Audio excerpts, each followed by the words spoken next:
So the next thing we want to talk about, and Dan, you already mentioned this a little bit in regard to public Wi-Fi networks and their safety and lack of safety. Why don't you talk a little bit more about that? Sure. And I want to go back at a couple examples that address this. Years ago, when hotels and conference centers were really primitive, you could actually log into other groups' meetings and everything else because they used generic passwords. Remember, public Wi-Fi is public, and they're designed to let people use them, so they're not designed to be secure.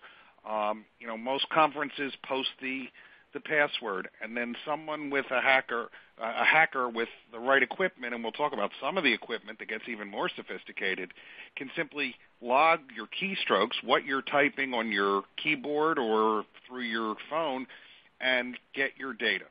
So, yes, it makes it easy for you to connect, but if it's easy for you to connect, it's easy for someone else to take and appropriate your data. So as I said before, when you're using public Wi-Fi, don't use it for anything that's confidential. And remember, people can see your keystrokes if they have equipment, and the equipment isn't necessarily fancy. The last thing on here is true. Hotel connections and those types of things, even if you have to pay for them, doesn't make them secure. That just means they're charging you for them.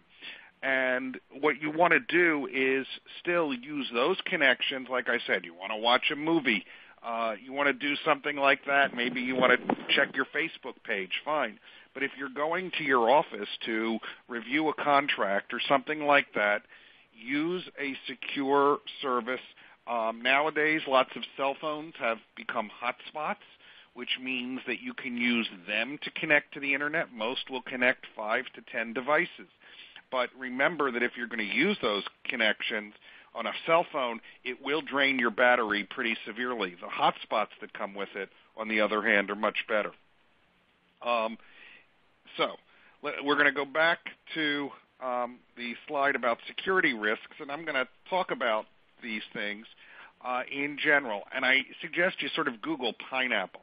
And a pineapple is a really low-cost device that sets up a fake Wi-Fi network or a fake Wi-Fi site. We saw this a couple of years ago at ABA Tech Show when David Reese, the lawyer wrote Encryption, his son, and John Simic, one of his co-authors, set up a pineapple device, and it's really a device, it's not a fruit, in a meeting room that was